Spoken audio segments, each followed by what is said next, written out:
আসসালামু আলাইকুম রহমতুল্লাহি ওয়া বারাকাতুহু। বিসমিল্লাহ ওয়াসসালাতু ওয়াসসালামু আলা রাসূলিল্লাহ ওয়া বা'দ। মাঝে মাঝে এমনটা হয় না আমাদের যে ঘুম হচ্ছে না, বিভিন্ন চিন্তা, রাজ্যের সকল চিন্তা মাথায় এসে একেবারে আমাদেরকে ক্লান্ত করে দিচ্ছে, খুব অসুস্থ ফিল করছি, এই দিক সেদিক, কখনো এই কাঁধ হন, কখনো অন্য কাঁধ হন, কিন্তু কোনোভাবে ঘুম আসছে না। আপনি একটু রাস্তায় হাঁটতে মনে চায়, অথবা ঘরেই একটু ঘোরাফেরা করেন, কতক্ষণ গিয়ে একটু কম্পিউটারে বসেন, কখনো একটু মোবাইল টিপান, কিন্তু তারপরও ঘুম আসছে না। এবং আপনার পিঠ ব্যথা হয়ে যাচ্ছে, বিভিন্ন ধরনের টেনশন আপনাকে ঘিরে ধরছে, বিভিন্ন অ্যাংজাইটি, বিভিন্ন ফ্রাস্ট্রেশন, বিভিন্ন হতাশা। কেউ আপনাকে কি বলেছে সে কথা মনে পড়ছে, আবার কোথায় কি সমস্যায় আছেন সেগুলো মনে পড়ছে, মানে কোনো অবস্থা আপনার ঘুম আসছে না। এবং আপনার প্রচণ্ড ঘুমানোর প্রয়োজন, কারণ আগামীকাল আপনার অনেক কাজ, অথবা দিনের বেলা আপনার কাজ আছে, কিন্তু আপনি কোনোভাবে ঘুমাতে পারছেন না। এরকম কিন্তু অনেক সময় আমাদের নিজেদের হয়। কিন্তু আল্লাহ সুবহানাহু ওয়া তাআলা তো ঘুমকে আমাদের জন্য নেয়ামত দিয়েছেন, তাই না? নেয়ামত হিসেবে দিয়েছেন। একবার চিন্তা করে দেখুন, আপনি 1-2 রাত যদি না ঘুমাতে পারেন, একবার চিন্তা করে দেখুন আপনি কি অবস্থা হতে পারে। এবং মানুষ কেন পাগল হয়? তারা কিন্তু ঘুমাতে পারে না এই কারণে। তো ঘুম এর ঔষধ দেওয়া হয় মানুষের জন্যে, মানে যখন আপনি খুবই টেনশনে থাকেন তখন দেখবেন আপনাকে ঘুমের ওষুধ দেওয়া হয়, রিল্যাক্সিন বা এই টাইপের। কারণ ঘুম প্রচণ্ড গুরুত্বপূর্ণ। আল্লাহ সুবহানাহু ওয়া তাআলা এটাকে নেয়ামত হিসেবে উল্লেখ করেছেন। এবং কোরআনে ওয়াজআলনাল লাইলা লিবাসান ওয়াজআলনান নাহারা মাআশা, অথবা ওয়াজআলনা নাওমাকুম সুবাতা। আল্লাহ তাআলা বলেছেন তোমাদের ঘুমকে তোমাদের জন্য আমি যত ধরনের টেনশন আছে এগুলো থেকে কাট অফ সিস্টেম হিসেবে তোমাদের জন্য তৈরি করে দিয়েছি।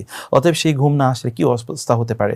কিন্তু ঘুম না আসলে আমরা তো অনেক সময় ঘুমের ওষুধ খাই, মোনাওয়েম, রিল্যাক্সিন ইত্যাদি খাই, কিন্তু এর বাইরে কিন্তু আল্লাহ তাআলা এবং আল্লাহ রাসূল আমাদেরকে একটা ওষুধ দিয়ে দিয়েছেন। সেই ওষুধটা হলো আল্লাহ সুবহানাহু ওয়া তাআলা যিকির, আল্লাহ স্মরণ। তাহলে চলুন ঘুম না আসলে যেই দোয়াটি পড়লে আপনার ঘুম চলে আসবে সেই দোয়াটা আমরা শিখি। সেই দোয়াটি কি? সেই দোয়াটি খুবই চমৎকার এবং খুবই ছোট একটি দোয়া। আমরা সেই দোয়াটি ইনশাআল্লাহ মুখস্থ করে নেব। দোয়াটা আপনারা বোর্ডে দেখতে পাচ্ছেন, লা ইলাহা ইল্লাল্লাহুল ওয়াহিদুল কাহ্হার রব্বুস সামাওয়াতি ওয়াল আরদি ওয়া মা বাইনাহুমাল আজিজুল গফফার। খুবই চমৎকার, একেবারে ছন্দে ছন্দে। আমরা এবার ছন্দে ছন্দে একটু দোয়াটা মুখস্থ করি ইনশাআল্লাহ। লা ইলাহা ইল্লাল্লাহুল ওয়াহিদুল কাহ্হার, এতটুকু একসাথে পড়ুন। লা ইলাহা ইল্লাল্লাহুল ওয়াহিদুল কাহ্হার, লা ইলাহা ইল্লাল্লাহুল ওয়াহিদুল কাহ্হার, লা ইলাহা ইল্লাল্লাহুল ওয়াহিদুল কাহ্হার। অতএব এরপর দ্বিতীয় অংশ, রব্বুস সামাওয়াতি ওয়াল আরদি ওয়া মা বাইনাহুমা, রব্বুস সামাওয়াতি ওয়াল আরদি ওয়া মা বাইনাহুমা আল আজিজুল গফফার। তাহলে আবার বলুন, রব্বুস সামাওয়াতি ওয়াল আরদি ওয়া মা বাইনাহুমা আল আজিজুল গফফার, রব্বুস সামাওয়াতি ওয়াল আরদি ওয়া মা বাইনাহুমা আল আজিজুল গফফার। খুবই চমৎকার। আমরা প্রথম অংশটা একটু অনুবাদ দেখি।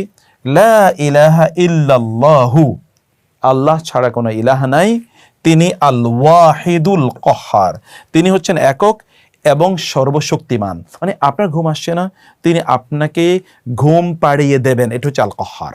মানে তিনি যা চান তাই হয়, তার বাইরে তিনি চেয়েছেন এটি, কিন্তু অন্য কেউ অন্য কোনো কিছু আপনার উপর চাপিয়ে দিচ্ছে, এটা হতে পারে না। অর্থাৎ আপনি যদি বলতে পারেন লা ইলাহা ইল্লাল্লাহুল ওয়াহিদুল কাহ্হার, তার মানে হচ্ছে কোনো অ্যাংজাইটি, কোনো ফ্রাস্ট্রেশন, কোনো ডিপ্রেশন, কোনো থটস বা কোনো ধরনের টেনশন, এগুলো আপনাকে কাবু করতে পারবে না। কারণ এগুলোকে যিনি দমন করতে পারেন তাকে আপনি স্মরণ করছেন। তিনি কে? আল্লাহ তাআলা। লা ইলাহা ইল্লাল্লাহুল ওয়াহিদুল কাহ্হার, তিনি একক যিনি এগুলোকে দমন করতে পারেন। ঘুমের ট্যাবলেট খেলেও কিন্তু অনেক সময় আপনার ঘুম আসে না। আপনি ঘুমানোর ট্যাবলেট খাচ্ছেন তারপরে ঘুম আসে না, কারণ আপনার অনেক বেশি হতাশা আপনাকে কাজ করছে, অথবা অনেক বড় ধরনের প্রবলেমের মধ্যে আছেন। আপনি জানেন যে কোরআন আল্লাহ তাআলা বলেছেন আমানাতান নুআসান, অর্থাৎ এই তন্দ্রা বা ঘুম আল্লাহর পক্ষ থেকে আমাদের জন্য নিরাপত্তা, প্রশান্তি। এই প্রশান্তি আপনি পাবেন তার কাছে, আপনি যিনি প্রশান্তি দিতে পারেন তার কাছে আপনি প্রশান্তি চাচ্ছেন। দ্বিতীয় অংশটা কি?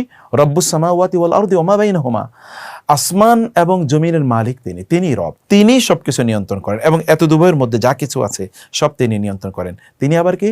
আল আজিজুল গফফার, তিনি আল আজিজ, মহাপরাক্রমশালী, মহাশক্তিধর, তিনি যা চান তাই হন, তাই হয়ে থাকে। এবং আল গফফার, তিনি ক্ষমা করে দেন। আল্লাহ, আমার যদি কোনো বিপদ হয়ে থাকে তাহলে তুমি ক্ষমা করে দাও, আমার যদি কোনো সমস্যা থাকে তাহলে তুমি আমাকে মাফ করে দাও, অথবা আমি যদি কোনো গুনাহ করে থাকি, কারণ গুনার কারণে কিন্তু মানুষ সত্যি করতে, এখন যে আমাদের অনেকেরই ঘুম হয় না, আবার রাতে যে ঘুম কেড়ে নেওয়া হচ্ছে, একদল লোক দেখবেন রাতের বেলা তারা ঘুমায় না, দিনের বেলা ঘুমায়, রাতের বেলা সারা রাত জেগে থাকে। এটা কিন্তু একটা অপরাধ চক্র, এবং এটাও কিন্তু পাপাচারে মানুষকে লিপ্ত করে দেওয়ার এক ধরনের প্রবণতা।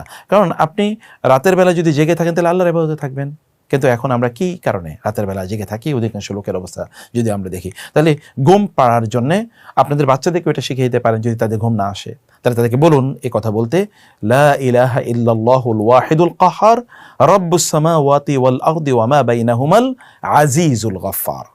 আল্লাহ সুবহানাহু ওয়া তাআলা আমাদেরকে ঘুমের নেয়ামত দিয়ে, ঘুমের বারাকা দিয়ে এবং ঘুমের এই যে বিশাল ব্লেসিং রহমত আল্লাহ সুবহানাহু পক্ষ থেকে এটি দিয়ে আল্লাহ তাআলা ভরপুর করে দিন এবং আমরা যেন সুস্থ থাকতে পারি ঘুমের মাধ্যমে, সেই তৌফিক আল্লাহ তাআলা দান করুন। আর ঘুম না আসলে এটা পড়বেন, ঘুমের আগে এটা পড়ুন, কারণ এটা তো যিকির। অতএব যিকিরের কারণে আপনি সওয়াব পেয়ে যাবেন ইনশাআল্লাহ। ঘুমটা তখন আপনার ইবাদত হয়ে যাবে ইনশাআল্লাহ। আল্লাহ সুবহানাহু ওয়া তাআলা আমাদেরকে এভাবে আমল করার তৌফিক দান করুন। আল্লাহুম্মা আমিন। ওয়াসসালামু আলাইকুম ওয়া রাহমাতুল্লাহ।